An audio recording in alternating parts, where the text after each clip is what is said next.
आज हमारा विषय है वो है स्वर्ग की सेनाओं की संगति में परमेश्वर की महिमा। स्वर्ग की सेनाओं की संगति में परमेश्वर की महिमा। Hallelujah, hallelujah. अजीजों, महान होने का क्या अर्थ है? महानता का क्या अर्थ है? यह एक बड़ा महत्वपूर्ण प्रश्न है।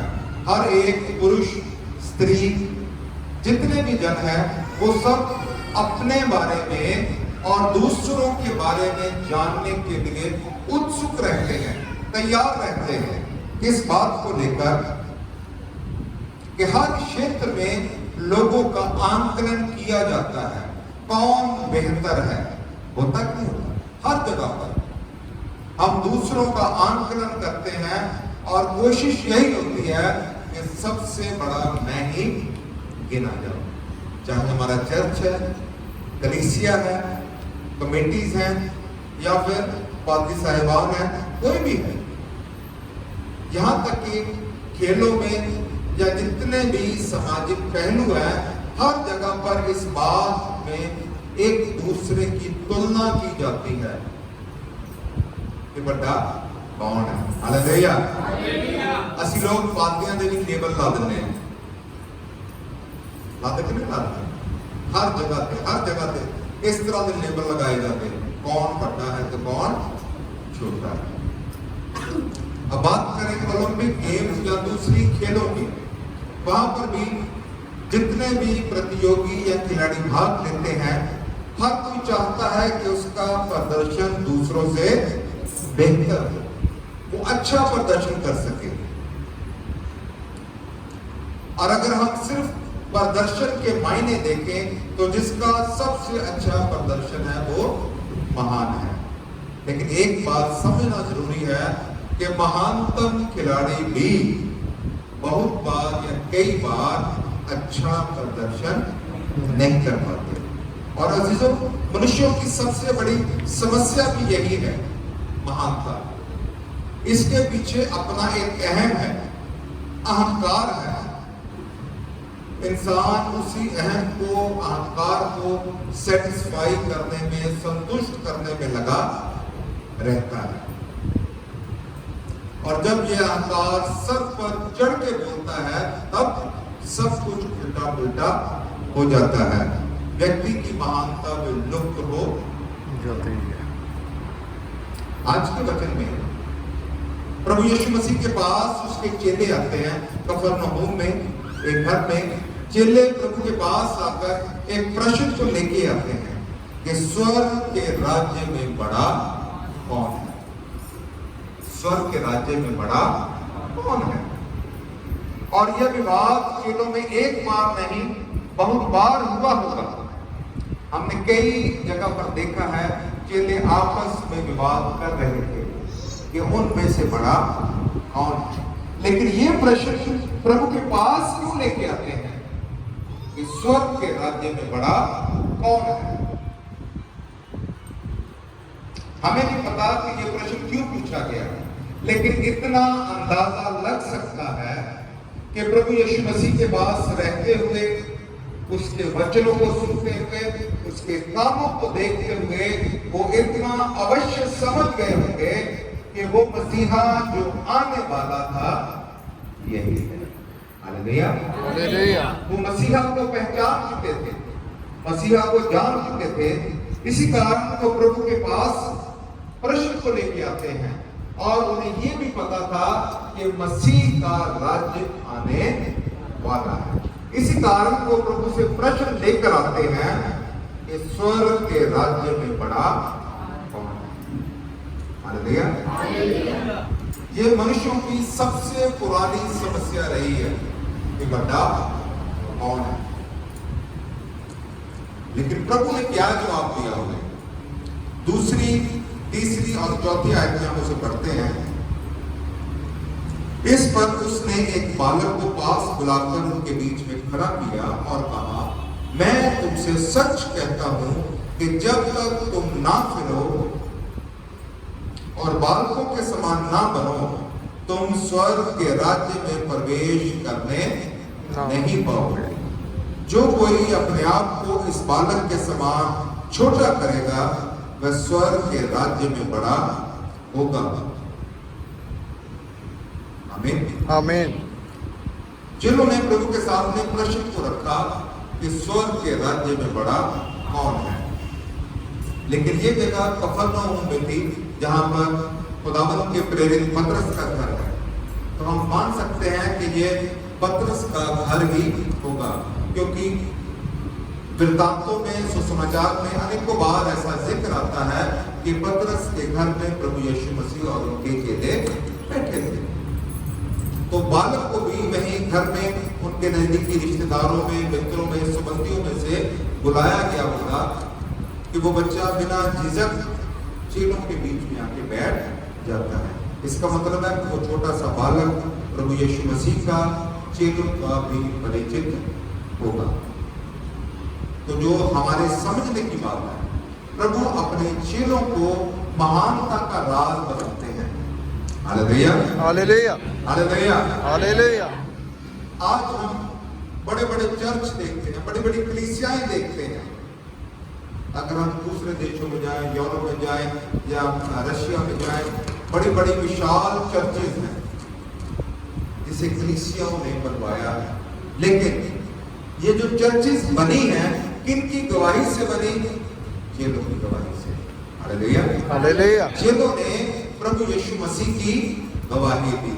प्रभु के 12 चेले थे, इसके अलावा लिखा है 70 चेले थे और भी फॉलोअर्स थे। ये सब दूसरे देशों में गए और गवाहियां दी।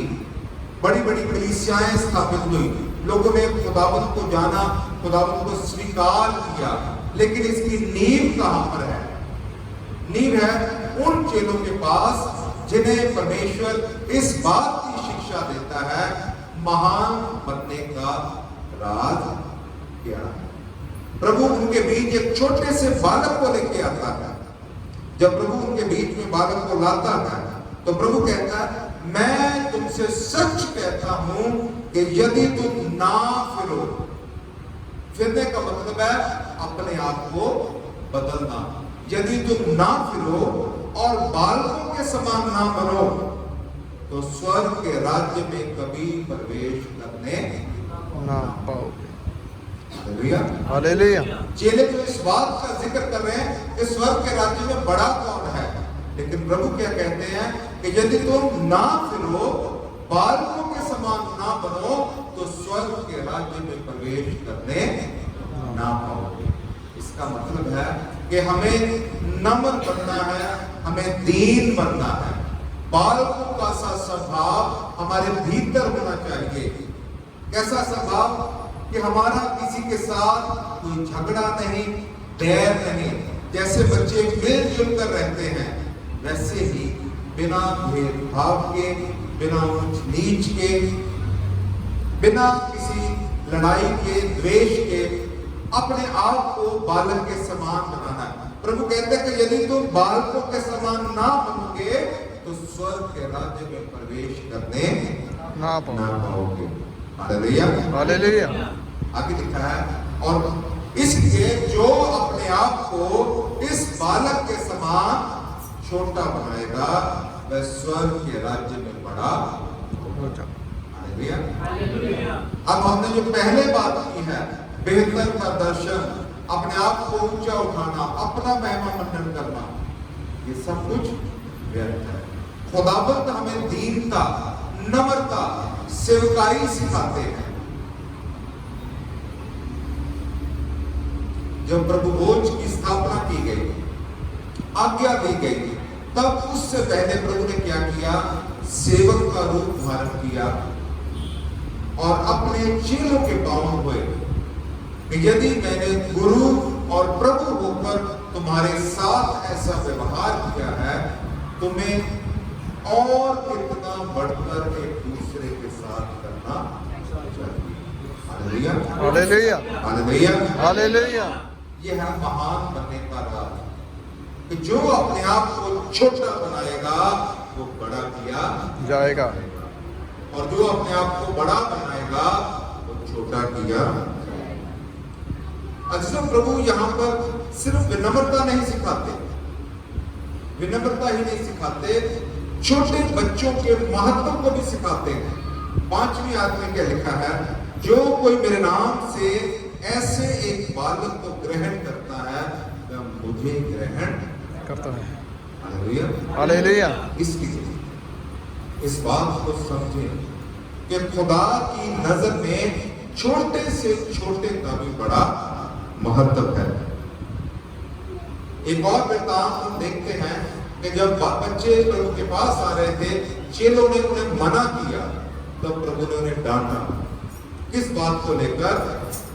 कि बालकों को मेरे पास आने से मना ना करो, क्योंकि स्वर्ग का राज्य ऐसों ही का है। अजीजों, परमेश्वर अपनी संतानों से कितना प्रेम करते हैं, उसके लिए वो कितने मूल्यवान हैं, इसका अंदाजा हम खुदावंद मसीह के शब्दों से लगा सकते हैं। हम 10 से 14 आयत तक देखते हैं, उसमें क्या लिखा है?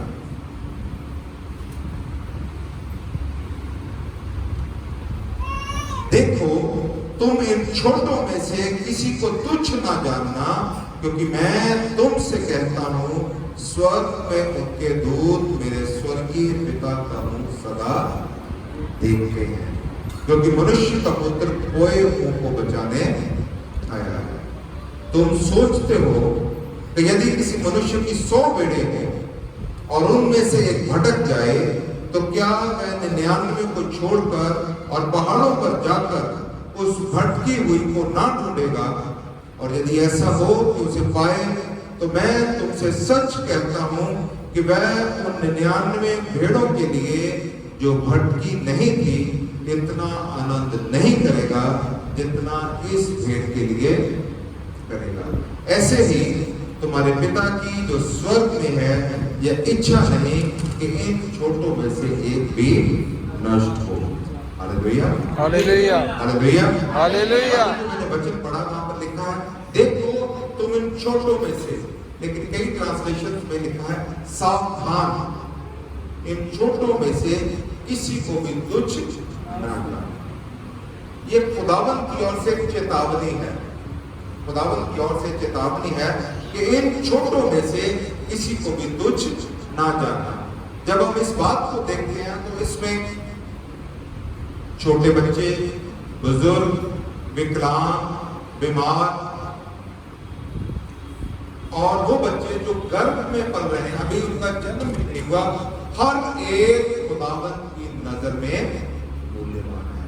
तो खुदावन कहता है उनमें से किसी को भी तुच्छ ना जानना।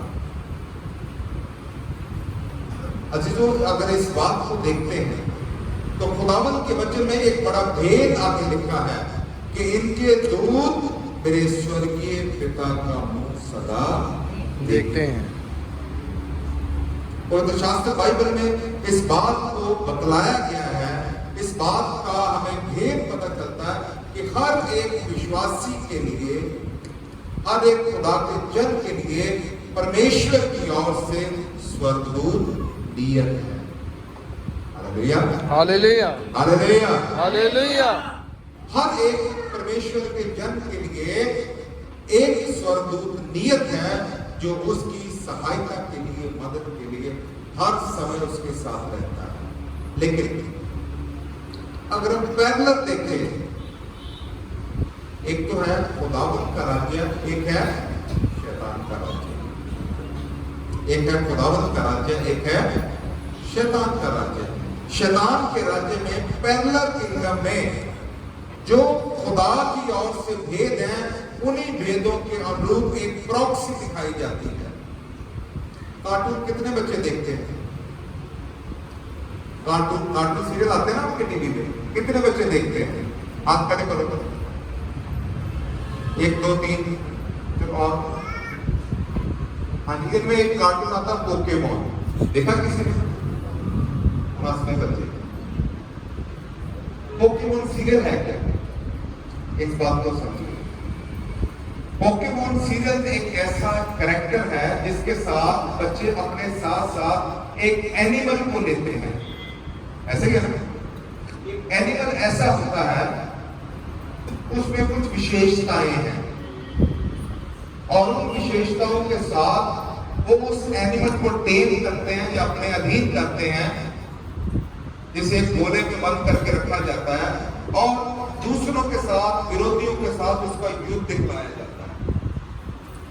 ठीक है, लेकिन वो जो सीरियल है उसमें भी साफ इस बात की क्लैरिटी है कि वो जो एनिमल है वो एक डीमन है, एक दुष्ट आत्मा है और बच्चों को प्रोग्राम किया जा रहा है इस बात को लेकर कि वो, उनके मन इस बात के लिए तैयार हो कि वो अपने साथ साथ एक हेल्पिंग डीमन को रखें।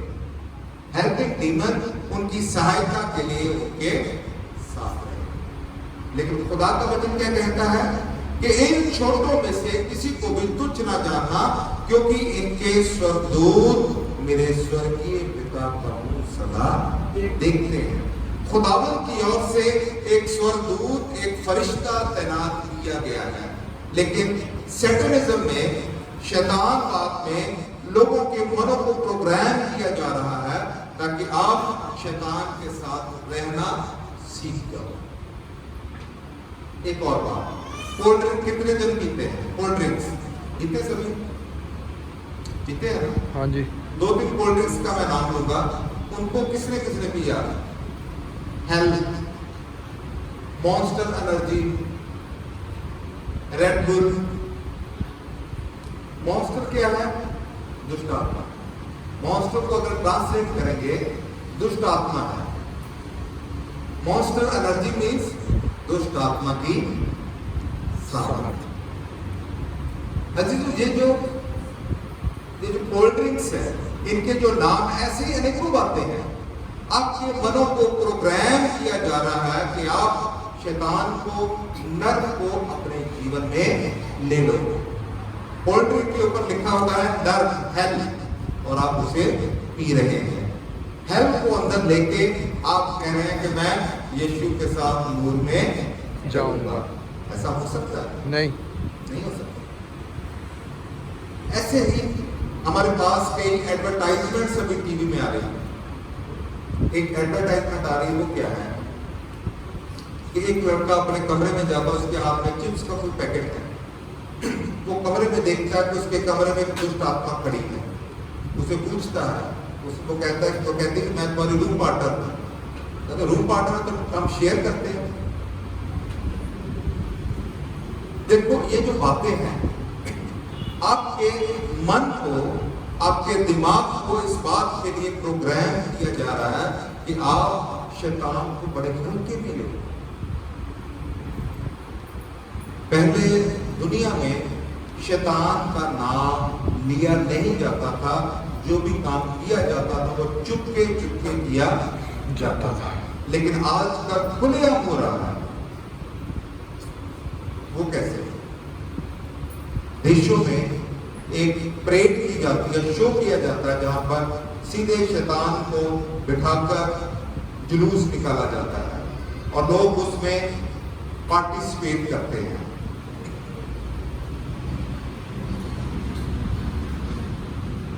इसी तरह जैसे जैसे लोग फैमिलियर हो रहे हैं, उसी तरह शैतान के चर्च भी बन रहे हैं। वहां पर बकायदा प्रीस्ट है, लोग वर्शिप करते हैं, लेकिन वहां पर सलीब को उल्टा दिखाया जाता है। किस बात के लिए? कि ये यीशु मसीह के अगेंस्ट है, इसलिए दिखाया जाता है ना, नहीं तो उनका और सिंबल हो सकता था। दुनिया के अनेकों शहरों में वैसे चर्चेज बन रहे हैं। आपके जलंधर में भी है, आपको शायद पता है या नहीं पता है, फ्री में, लेकिन आपके जलंधर में भी चर्च है। वो भी कंप्लीट नहीं हुआ, लेकिन अभी तैयारी चल रही है। अजीजों, ये जो बातें हैं आपके मनों को इस बात से अभ्यस्त किया जा रहा है ताकि आप इन बातों को हल्के में ले लो। इसलिए जरूरी है कोई भी चीज जब खाते हो तो उसको पहले पढ़ो, उसको पढ़ो। जिसका नाम ठीक नहीं है उसे रिजेक्ट कर दो। आपके कपड़ों के ऊपर भी दुष्ट आत्माएं बनाई जाती है। कल और दूसरे चेहरे बनाए जाते हैं ताकि आप उनके साथ रहना फिरना घूमना शुरू कर दो। बच्चे बड़े चाव से लेते हैं, टी शर्ट्स पहनते हैं। देखो हम लोग नूर की संतान है, अंधेरे की संतान नहीं है। तो इन बातों में भेद करना जानो, इन बातों को डिफरेंशिएट करना सीखो कि कौन सी बात मेरे लिए उपयुक्त है और कौन सी बात मेरे लिए उपयुक्त नहीं है। हमारे खाने पीने से भी लोग शैतान के चंगुल में फंस जाते हैं। इसलिए जब भी खाते हो तो उसके ऊपर अवश्य पहले प्रार्थना करो। हालेलुया, हालेलुया, हालेलुया। अजीजों, खुदावंद ने हमें स्वर्गदूत दिए हैं, लेकिन वो स्वर्गदूत ऐसे आवाज नहीं सुनते, वो परमेश्वर के वचन को सुनते हैं, परमेश्वर के वचन की आवाज को सुनते हैं। अगर हम खुदा के साथ जुड़े हैं, खुदा के वचन में बने हुए हैं, तब स्वर्गदूतों की सेवकाई भी हमारे जीवन में कार्य करती है।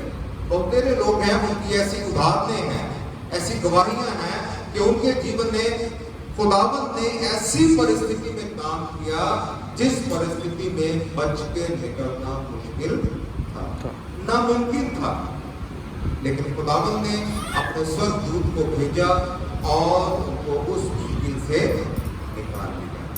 हालेलुया, हालेलुया, हालेलुया, हालेलुया।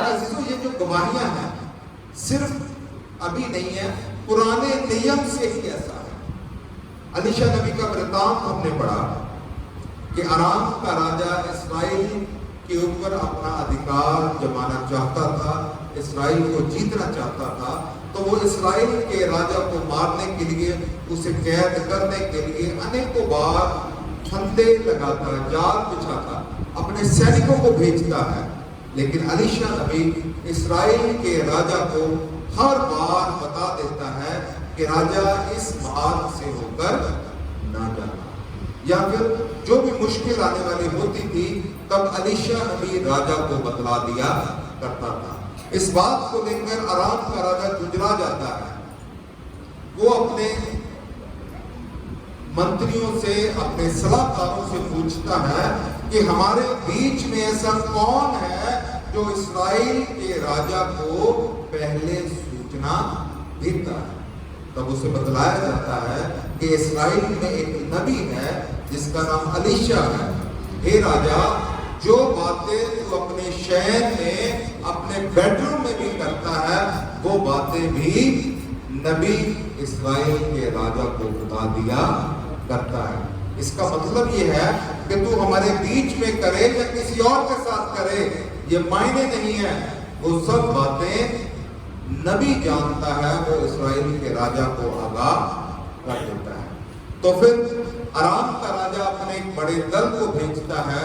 जब उसे पता चलता है कि अलीशा दोतान नामक स्थान पर है, वो अपनी सेना को भेजता है ताकि उसे बंदी बना लिया जाए। हालेलुया। जब सुबह उठते हैं, नबी का सेवक उठ के देखता है तो वो देखता है कि पहाड़ जो है, आसपास का स्थान जो है, वो सेनाओं से घिरा हुआ है। तो वो नबी से कहता है, परमेश्वर के जन, हम घिरे हुए हैं, हम घिरे हुए हैं। तब नबी उसे कहता है कि मत डर, चिंता ना कर। तो वो परमेश्वर से प्रार्थना करता, हे परमेश्वर, इसकी आंखों को खोल दे। जब खुदावंद ने दुआ को सुना, आंखों को खोला, तब उस सेवक ने क्या देखा कि जो पहाड़ आसपास का है वो अग्नि में घोड़ों और रथों से भरा हुआ है। हालेलुया, हालेलुया, हालेलुया, हालेलुया। तब स्वर्गदूत उस सेना से युद्ध करते हैं और लिखा है कि वो सारी की सारी सेना अंधी हो जाती है और उन्हें मार्ग सुझाई नहीं देता, वो रास्ते से भटक जाते हैं। हालेलुया, हालेलुया, हालेलुया। ये है स्वर्गदूतों की सेवकाई, जिसका पवित्र शास्त्र बाइबल में जिक्र है। एक दूसरा हवाला प्रेरितों के काम 12 अध्याय। अजीजों, परमेश्वर के सभी चेले, जितने भी चेले थे, वचन में लिखा है कि सब के सब शहीद हुए, लेकिन उनमें से परमेश्वर का एक दास, परमेश्वर का जन्म पतरस के विषय में लिखा है कि उसे राजा के द्वारा बंदी बना लिया गया। इस बात को लेकर जब राजा को इस बात का पता चला कि मसीहियों के ऊपर अत्याचार करने से यहूदी प्रसन्न होते हैं, तो उनको खुश करने के लिए वो पतरस को बंदी बना लेता है। और लिखा है कि उसे 4 सिपाहियों के 4 पहरों में रखा। इसका मतलब है कि चौगुनी सुरक्षा का घेरा उसके और जिस बंदी गृह में वो था, उस बंदी गृह में भी 2 सिपाही उसके साथ। तो बचकर तो बाहर जाया नहीं जा सकता। राजा की योजना क्या थी कि निश्चित दिन में वो पतरस को बाहर यहूदियों के सामने लेके आए ताकि उन्हें खुश किया जा सके। लेकिन वचन में लिखा है कलीसिया पतरस के लिए लौर लगाकर प्रार्थना कर रही है। हालेलुया, हालेलुया, हालेलुया। ये है कलीसिया का काम और ये है प्रार्थना का काम। कलीसिया उसके लिए लगातार उसकी सुरक्षा के लिए, उसकी बचाव के लिए प्रार्थना कर रही थी। जब कलीसिया ने दुआ करी तब खुदावंद का दूत हरकत में आता है। लिखा है कि जिस बंदी गृह में पतरस था, स्वर्गदूत वहां जाकर उपस्थित होता है। वो पतरस के ऊपर हाथ मार के उसे उठाता है कि उठ। उसकी बेड़ियां खुल जाती हैं। सिपाही जो साथ में उन्हें पता नहीं चलता। उसे कहता है कि अपने कपड़े पहन और मेरे पीछे बोले। स्वर्गदूत आगे आगे जाता है और बेड़ियां और बंदी गृह और पहरे जो है वो खुलते चले जाते हैं। जब उस बंदी गृह से बाहर निकल जाते हैं तो वो सीधे रास्ते पर स्वर्गदूत उसे लेके जाता है और उसे छोड़कर चला जाता है। हालेलुया, हालेलुया। लेकिन वहां पर आगे क्या होता है? पतरस के बारे में लिखा है कि वो परमेश्वर के दास मरकुस के घर में जाता है। क्यों जाता है? उस जगह पर उसके लिए प्रार्थना हो रही थी। वो समय क्या था? आधी रात का समय। हालेलुया, हालेलुया, हालेलुया, हालेलुया। आधी रात का समय था और कलीसिया प्रार्थना कर रही थी। इसका मतलब है लोग सुनते नहीं। लोग जागरूक होके बड़े बोझ के साथ पतरस की दुआ कर रहे थे। उस दुआ को स्वर्गदूत ने सुना कि पतरस को जेल दे विचों कट लिया। Hallelujah, hallelujah. और वहां पर होता क्या है कि पतरस उस घर में जाकर द्वार को खटखटाता है और लिखा है कि रुदे नाम दासी आकर खिड़की को खोलती है और देखती है पतरस बाहर खड़ा है।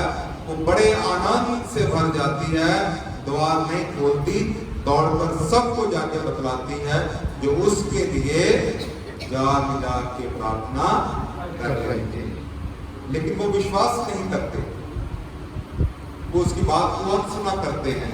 दुआ तो कर रहे हैं लेकिन अब जब उत्तर आया है तब विश्वास नहीं कर पा रहे। वो कहते हैं कि तुमने उसका स्वर्गदूत देखा होगा।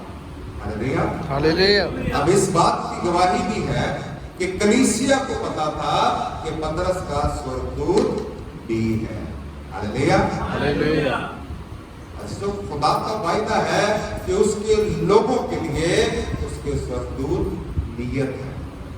लेकिन जब पतरस बार बार द्वार को खटखटाता रहा तब उन्होंने द्वार खोला और पतरस भीतर गया। Hallelujah, hallelujah. ये है खुदावंद का काम। तो जो मैं बात आपको बतलाना चाहता हूँ, खुदा के लोगों, परमेश्वर के बेटे बेटियों, खुदा ने आपकी सहायता के लिए इब्रानियों 1:14 में लिखा है। पढ़ो तो इब्रानियों 1:14।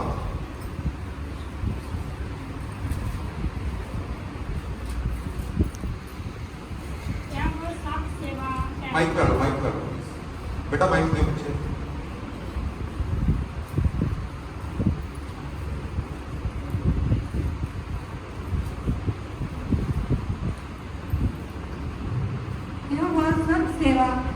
करने वाली आत्मा नहीं जो उधार पाने वालों के लिए सेवा करने को भेजी जाती है। आमीन। क्या वे सब सेवा करने वाली आत्माएं नहीं जो उद्धार पाने वालों की सहायता के निमित्त भेजी जाती हैं? ये स्वर्गदूतों के विषय में लिखा है कि जो लोग खुदावंत में उद्धार को पाते हैं उनकी सहायता के लिए खुदावंत अपने दूतों को भेजता है। आमीन। आमीन। इस बात को समझना जरूरी है कि खुदावंत ने आपकी सहायता के लिए अपने दूतों को नियुक्त किया है। ज़बूर 91 में लिखा है कि वह अपने दूतों को तेरे विषय में आज्ञा देगा कि जहां कहीं तू जाए वे तेरे सब मार्गों में तेरी रक्षा करे। वे तुझे हाथों हाथ उठा लेंगे, कहीं ऐसा ना हो कि तेरे पांव में पत्थर से ठेस लगे। ये है परमेश्वर के दूतों की सेवकाई। अजीजों, जो लोग खुदा के ऊपर भरोसा रखते हैं, संपूर्ण मन से भरोसा रखते हैं, तो उनकी सहायता के लिए, उनकी मदद के लिए खुदावंत अपने दूतों को भेजता है। तो फिर हमें किसी मॉन्स्टर की जरूरत नहीं है कि हम अपनी सहायता के लिए उसे अपने पास रखें। हालेलुया। हालेलुया। इस बात को बच्चों समझो कि ये जो जितने भी मैक्सिमम कार्टून्स हैं जो चाइनीज जैपनीज है, वहां पर दुष्ट आत्माओं को दिखाया जाता है जो बच्चों की सहायता करते हैं। वचन में लिखा है कि चोर केवल चोरी करने के लिए नहीं बल्कि नाश करने और घात करने के लिए मैं इसलिए आया कि वो जीवन पाए और बहुतायत का जीवन पाए। खुदावंत हमें जीवन देना चाहता है। खुदावंत हमारा मददगार है। तो अजीजों, इस बात को समझना जरूरी है कि खुदा के बेटे बेटियों के रूप में हमारे लिए विरास है। खुदावंत का फजल है, खुदावंत की उपस्थिति है कि खुदावंत हमारा सम्मान करता है, खुदावंत हमारी परवाह करता है। इसके लिए प्रभु ने एक और उदाहरण दिया है कि तुम क्या सोचते हो यदि किसी मनुष्य की 100 भेड़ें हों और उनमें से एक भटक जाए तो क्या वह 99 को पहाड़ों पर छोड़कर एक को जो भटकी है उसे ना ढूंढेगा? और यदि ऐसा हो कि वो उसे पाए तो मैं तुमसे सच कहता हूं कि उस 99 के लिए जो भटकी नहीं थी इतना आनंद नहीं करेगा जितना इस भेड़ के लिए जो हो गई थी। ऐसा ही तुम्हारे पिता की जो स्वर्ग में है ये इच्छा नहीं कि इन छोटों में से एक भी नष्ट हो। खुदावंत हमारी परवाह करता है, खुदावंत को हमारा ध्यान है, ख्याल है। अजीजों, खुदावंत का वचन कहता है कि अपना बोझ प्रभु पर डाल के संभालेगा। खुदावंत ने हमारी जरूरत के लिए, हमारी सहायता के लिए अपने दूतों को दिया है। खुदावंत ने हमारी सहायता के लिए अपने पवित्र आत्मा को इस जगत में भेजा है। खुदावंत ने हमें छुड़ाने के लिए प्रभु यीशु मसीह को इस जगत में भेजा ताकि हमारे छुटकारे के लिए अपने आप को कुर्बान होने के लिए दे दे। तो वो खुदावंत जो हमारी इतनी परवाह करता है, क्या हम उसके लिए अपने जीवन को ना दें, उसके लिए, उसकी महिमा के लिए अपने जीवन को ना लगाएं? जरूरी इस बात की है, जरूरत इस बात की है कि हम खुदावंत के प्रेम को समझें और उसके वचनों पर जो वो हमें देता है मनन करने वाले हो। खुदावंत वचनों के द्वारा आपको बड़ी बरकत दे, आशीर्वाद दे। खुदावंत की पवित्र उपस्थिति आपके जीवनों में बनी रहे। आमीन। हालेलुया। हालेलुया। हालेलुया। हालेलुया।